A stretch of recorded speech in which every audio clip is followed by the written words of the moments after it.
terminar, quero dizer para vocês o seguinte, olha, quando a gente fala de igreja simples, nós entramos em certa medida num grau de mudanças, que a gente quer realmente ser mais objetivo, mais eficaz e vai incluir, depende da sua igreja, mudanças, algumas delas bem radicais. O tempo é essencial em termos da transição. Alguém, por exemplo, nós agora vamos construir um Campus 2. E alguém fala assim, porque quando eu cheguei no Cambuí, era motivo de discórdia essa questão de construção de um novo campus. Porque era mudança de igreja, hoje é um Campus 2, viu? Não é mais... porque vou utilizar para algumas coisas e pode, com toda a estrutura, para um tempo futuro, mas não é mudança radical. Eles vão usar o templo também no Cambuí, lá no centro do Cambuí. Vamos lá, mas vejam só o que aconteceu. Eu fui trabalhando, então agora eu votei em julho do ano passado, a igreja aprovou o projeto, a ideia de construir por unanimidade. Elegi uma comissão de construção, fizemos o projeto, foi unânime. E vou levar para a igreja agora e é tranquilo também. Alguém fala assim, como você conseguiu isso? Pergunta quantas reuniões eu fiz. Eu estou há 2 anos caminhando com a liderança, vou falar sobre isso, dando a visão, conversando com eles, aceitando ideias, ouvindo, explicando, tirando os medos que eles tinham dessa mudança de local. Então hoje a gente olha assim e fala assim, conseguiu, mas a fruto de muita reunião. Se você quer fazer uma mudança radical, por exemplo, eu conheci um cara que ele chegou na igreja dele hiper tradicional, pequena, creio que tinha uns 60 membros, ele empolgado com a ideia da igreja com propósito, uma igreja tradicional, tradicionalíssima, e ele amou a ideia, ele quis mudar a igreja. Ele era tradicional também, esse cara. Chegou na igreja, que ele fez, a primeira coisa que ele fez, primeiro domingo lá, quando ele teve essa ideia de coisa, ele foi com a camisa californiana, entendeu? Tirou o terno e a gravata para pregar. Preciso dizer que ele não durou nenhum ano, porque ele achou que a grande mudança é ele colocar a camisa igual do Rick Warren, entendeu? Acho que encarnou, entendeu? Não é por aí. Quer dizer, ele podia continuar, tira a gravata, não é verdade? Tem gente que chega numa igreja, tem uma história que mostra, o cara manda remover o púlpito. Ele começa a pregar de maneira mais informal e o púlpito se torna um empecilho. Eu tinha um púlpito grande lá, de madeira, eu mudei para um púlpito menor e de acrílico. Entendeu? Tem gente que está colocando mesinha, que é a nova onda, mesinha, cadeira, ok. Mas será que era mudança? Imagina, chega no primeiro domingo, remova aquele púlpito. Para quê? Que mudança faz? Muda o seu estilo. Entendeu? Mas então nós temos que tomar cuidado, administrar a tradição e flexibilidade metodológica. Vamos lá. Todo líder tem a paixão por mudança. O líder é apaixonado por mudança, porque ele sabe que a sua função é conduzir a organização a um futuro desejado. Entendeu? Nós temos. Então, a questão que está na nossa cabeça. Nós sempre gostamos de ser mais rápido do que o povo. Entendeu? Eu cheguei em Piracicaba, tinha um templo minúsculo, eu sabia que precisava de um novo templo, e eu demorei 9 anos para a igreja aprovar a mudança.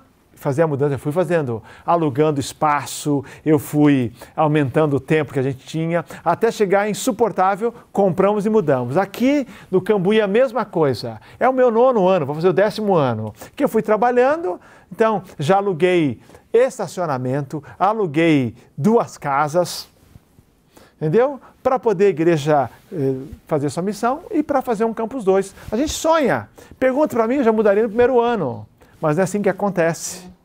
Tá? Conduzir a organização futuro já está no nosso coração. Aí vamos lá. Só falando de mudanças. Vejam só, pensando nas mudanças do mundo rápida.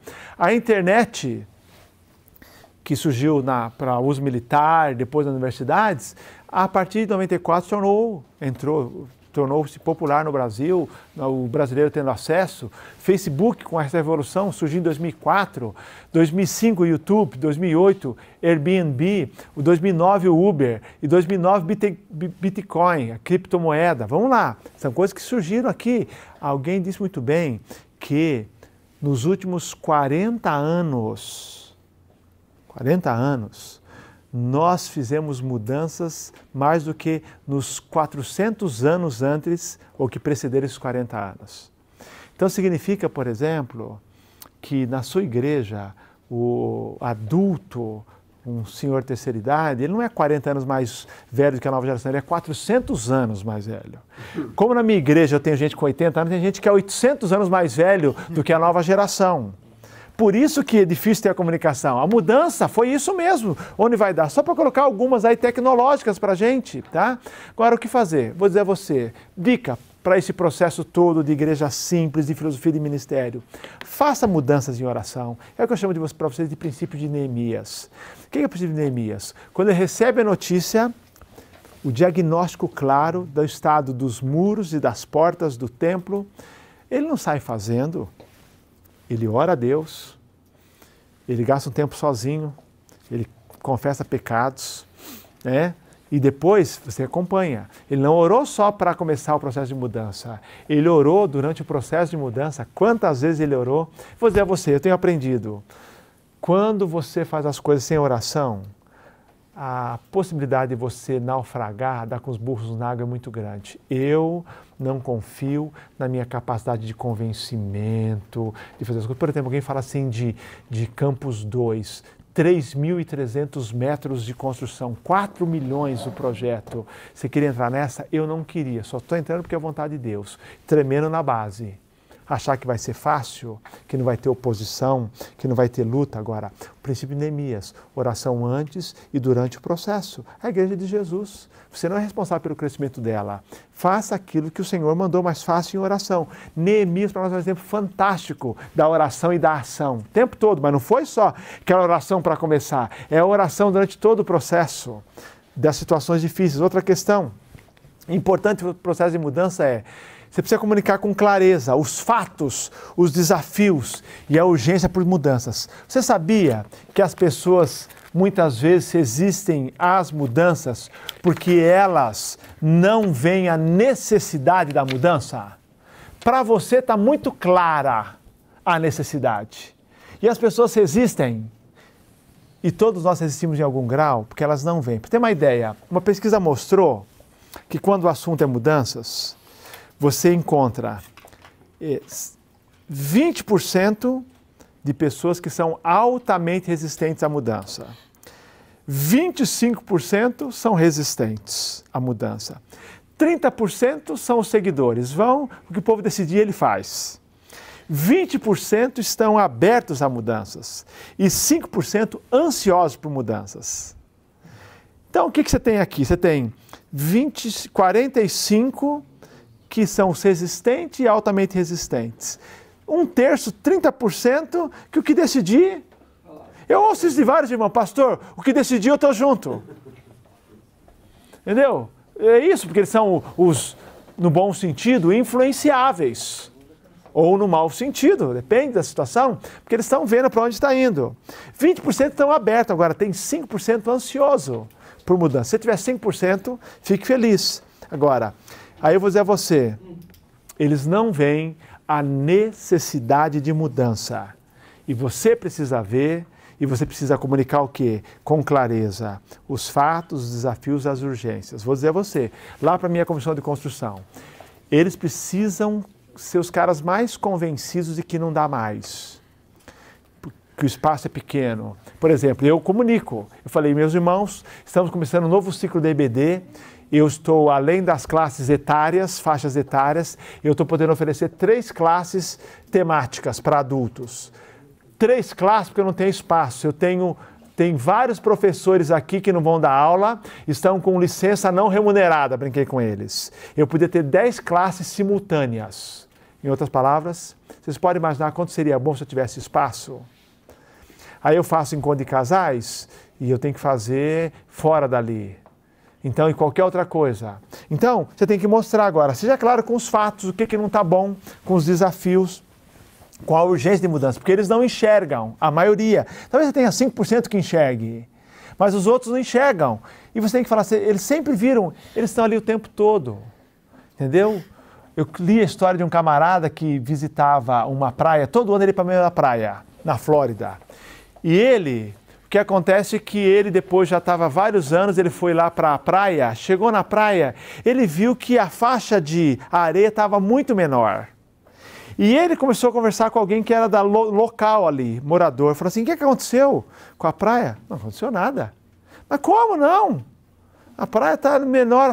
Não, é a mesma praia.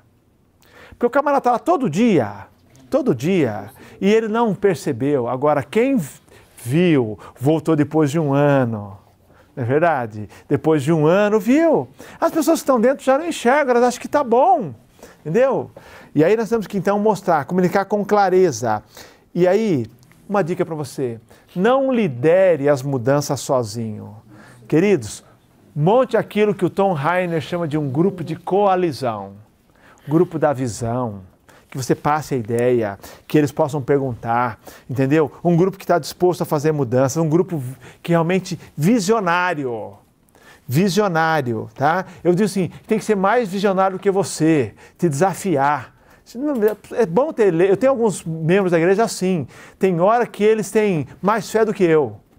Está nos 5%. 5%, os caras acreditam. Tem que também. Eu estou indo devagar com a pastor, não começou por quê ainda? Vamos começar, pastor? Pode começar que vai.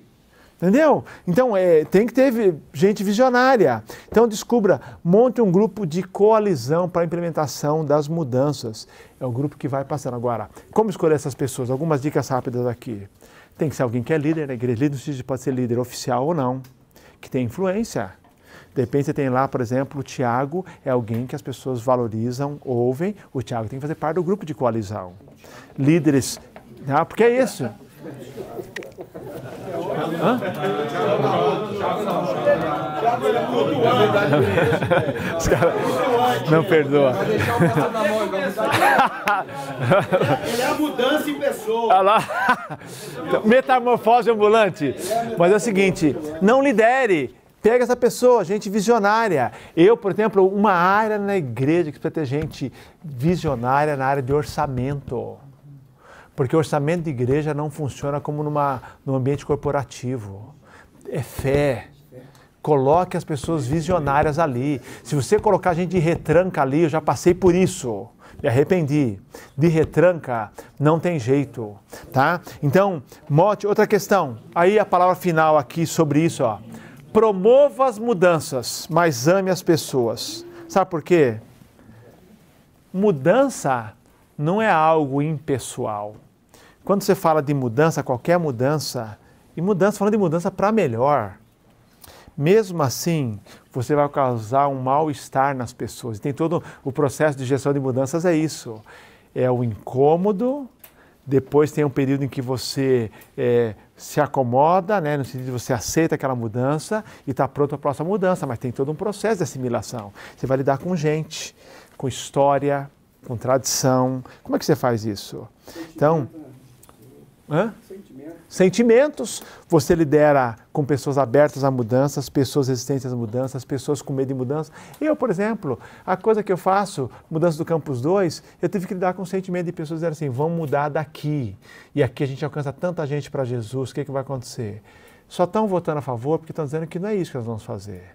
Vamos ter um Campus 2, que vai nos servir também. E que pode ser que um dia seja o tempo, mas não é agora. Porque a gente vai usar lá, porque eu preciso de espaço para EBD, espaço para nova geração, para cultos em outros horários. Eu preciso fazer. Hoje é tudo, além do templo, fora o templo, tudo alugado. Estacionamento, escola bíblica. Imagina quanto eu pago de aluguel com tudo isso. Agora, se você não ama as pessoas, você já começa mal nas mudanças. Você precisa amar as pessoas. Se você não ama, Deus não nos chamou como líderes da igreja para sermos um trator que passa por cima das pessoas, mas amá-las, tá? E aí, queridos, igreja simples, volta àquela questão. Qual é a nossa missão? E eu falei esses dias, repeti, eu contei o exemplo da Coca-Cola para eles e falei assim, eu olho para a Coca-Cola e falo assim, eles são audaciosos. Quer dizer, eles querem matar a sede do mundo, é a nossa missão. A igreja está aqui para fazer diferença em pessoas. O mundo está perdido. Pessoas estão aí, vivemos um mundo complicado, intolerante, em busca de paz, em busca de significado, perdidas, sem sonhos. Nós estamos aí para lidar com eles. E eu falei, qual é a nossa missão? Eu falei um pouquinho sobre comunicar o evangelho nessa geração. Temos que estar dispostos a comunicar nessa geração. E aí eu me lembrei dessa frase que vocês talvez conheçam, da tribo de Isacar. Conhece a história? Davi ele ficou 10 anos sofrendo oposição de Saul, embora tenha sido indicado para ser rei. E agora há um movimento de as tribos se unem para colocar Davi como rei em Hebrom, para reinar em Hebrom. Então o texto de Primeira Crônicas conta quantos valentes de cada tribo foram cedidos ali para fazer essa tarefa de colocar Davi como rei de conquista. E vai citando. E é muito interessante porque vai falando deles como homens habilidosos para a guerra e tudo mais, né? Especialistas nisso.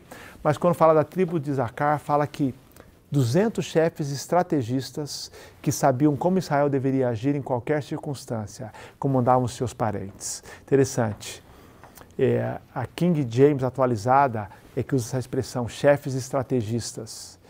Eles sabiam ler os tempos e sabiam dar a resposta.